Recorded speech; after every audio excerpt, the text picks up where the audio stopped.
జూపూడి గారు టైం ఇస్తే మొత్తం గంటలో తింటాడు. కాదు రైట్, జూపూడి గారు మళ్ళీ వస్తాను. ఇందాక శాంతి ప్రసాద్ గారిని మనం పిలిచాము, మీ దగ్గర టెక్నికల్ ఇష్యూ వల్ల మేము రిపీటెడ్ గా మిమ్మల్ని కాల్ చేస్తే వినపడలేదు. శాంతి ప్రసాద్ గారు కంటిన్యూ చేయండి. టెక్నికల్ ఉండదే,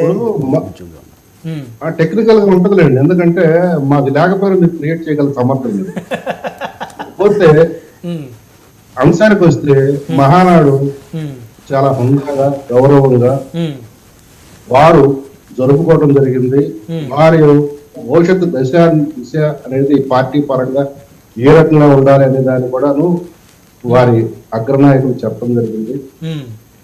క్యాడర్ కూడా ఒక సందేశం ఇవ్వడం జరిగింది. అది ముఖ్యంగా నారా లోకేష్ గారి ద్వారా ఇవ్వడం జరిగింది.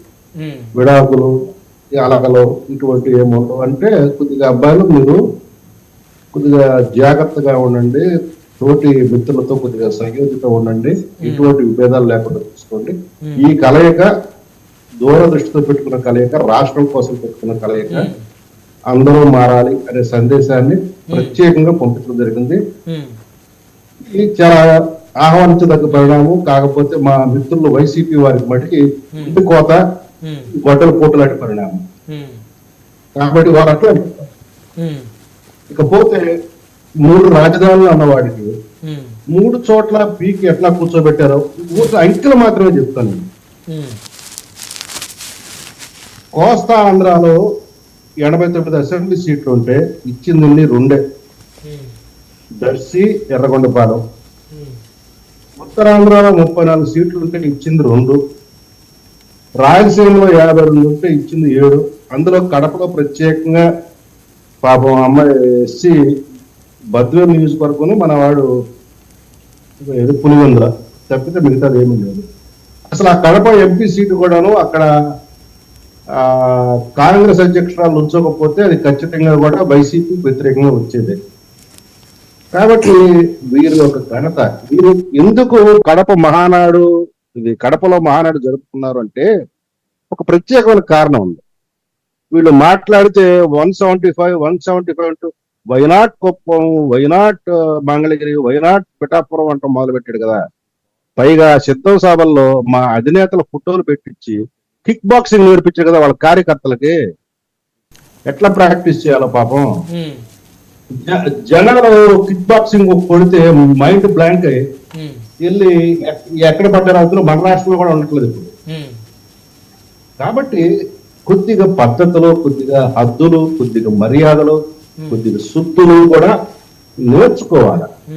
నేర్చుకోవడం మాకు రాదురా అబ్బాయిని వాళ్ళు ఇప్పటికీ చెప్తున్నారు. తర్వాత ప్రజలు చూస్తారు. ఇక అది వేరు విషయం అనుకోండి. ఇకపోతే మా జూపూడి గారిని అడిగితే సోది చెప్పమంటే చుట్టూ తీసుకొని చెప్తారు తప్ప అసలు సోది చెప్పడు. మా జూపూడిలో ఉన్న నైపుణ్యం అది. మీరు ఏదన్నా అడగండి, ఆ ప్రశ్నకి చుట్టూ 100 కథలు చెప్తాడు కానీ అసలు ప్రశ్న బట్టి సమాధానం చెప్తాడు. ఈ జూపూడి గారి నైపుణ్యాన్ని ఈరోజు చక్కగా వాడుతుంది. ఏమండి, మీరు కూడా ఒక ఇదిగా నడిపారు కదా మీ వైసీపీ వాళ్ళు, మీది మీ యొక్క ప్లేనరీ ఎన్ని రోజులు జరిపారు, అందులో ఎన్నిసార్లు ఎవరిని తిడుతూ ఎవరిని పొగుడుతూ సిద్ధాంతపరమైన చర్చ ఏమైనా చేశారా? ఒక్క హాఫ్ అన్ అవర్ పాటు మీరు సిద్ధాంతపరమైన చర్చ మీ ప్లేనరీలో చేశారా? ఎప్పుడు చేశారు, ఎక్కడ చేశారు? చివరికి మీకు ఎంత దగ్గుబాటు అంటే ఆ రోజు ఆమె గౌరవ అధ్యక్షురాలు కూడా తొలగించి ఒక అతన్ని శాశ్వత అధ్యక్షుడు ప్రకటించుకొని తీర్మానం కూడా పాస్ చేసుకొని అదంతా మేము టీవీ పరంగా వీక్షించిన తర్వాత ఎన్నికల కమిషన్ మొట్టికాయలు అయితే అబ్బెబ్బెబ్బే మేము అటువంటి తీర్మానాలు చేయలేదన్న నగుబాటు కూడా గురయ్యారు. మీరు మాట్లాడితే ఎట్లా స్వామి? ప్లేనరీల గురించి, మహానాడుల గురించి, లేకపోతే మిగతా పార్టీలు చేసుకునే యాన్యువల్ పండుగల గురించి. కాబట్టి మీరు విమర్శలు చేయొద్దు.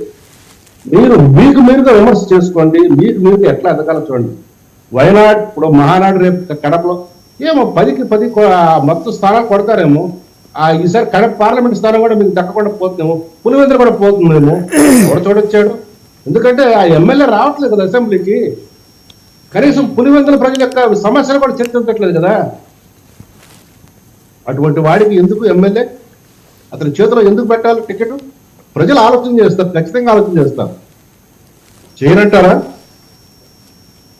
అంటే ఈ ఏంటి, ప్రశ్నే, why not జగన్మోహన్ రెడ్డి గారు 175? కాదు జగన్మోహన్ రెడ్డి గారు పులివెందుల వెళ్తున్నారు కదా శాంతి ప్రసాద్ గారు. పులివెందులు వెళ్ళొచ్చు వెళ్ళకపోవచ్చు కానీ అసెంబ్లీకి వచ్చి వారి సమస్యలు చర్చిస్తున్నారా? ఉమ్. పులివెందుల ఎమ్మెల్యే గారు అసెంబ్లీకి వస్తున్నారా? అసెంబ్లీకి రాకపోతే అదే అది అంశం పక్కన పెడితే ఆయన పులివెందులు వెళ్ళి ప్రజల యొక్క సమస్యలు వారి అర్జీలు స్వీకరిస్తా ఉన్నారు, వారితో మాట్లాడుతూ ఉన్నారు. ఒకసారి నాకేమో ప్రజల్లోకి వెళ్తున్నారు కదా. చేసుకోమండి. అంటే అప్పుడు ఆయన ప్రభుత్వంతో పని లేదు, ఆయన చేసుకోగలడు. ఇంకా ఆయన రాజకీయాలు ఎందుకు? నేరుగా ప్రజాసేవ చేసుకుంటూ పులివెందులు తీర్చుకోమండి సమస్యలు, ప్రజల్ని కడప నియోజకవర్గాలు కూడా తీర్చుకోమనండి. ఉమ్. మనకి రాజకీయాలకు ఎందుకు? నేను మాట్లాడినా మరి మిగతా పార్టీలు విమర్శించేందుకు, Hmm. మిగతా పార్టీ నాయకులు విమర్శించడం ఈ మధ్య అంతకు ముందు ఏదో చెప్పేవాడు, చంద్రబాబు నాయుడు గారు, పవన్ కళ్యాణ్ గారు, ఈ గారులు వచ్చేసినాయి మాకు. మంచిదేగా సార్, మంచిదేగా వస్తే. దీన్ని అంటారు దెబ్బ కొడితే మైండ్ బ్లాంక్ అయితే పరిస్థితి ఇట్లా వస్తుంది. ఓకే. కాబట్టి శుద్ధులు చెప్పద్దు మాకు, ఉమ్. మీరు శుద్ధులు నేర్చుకోండి. ఉమ్. మీ అధినేతకు చెప్పండి, ఉమ్. అబ్బా ఇది కాదు పద్ధతి. 175 అన్నాం, 150 నుంచి 11కి వచ్చాం. ఈ 11 కూడా ఉంటాయో ఓడతాయో, అంగవస్త్రం పోయి ఉన్న వస్త్రం కూడా ఊడిపోతే మన పరిస్థితి చాలా దారుణంగా ఉంటుంది. కొద్దిగా అభివృద్ధి చెందుదాం. మనం కూడాను రాజకీయాల్లో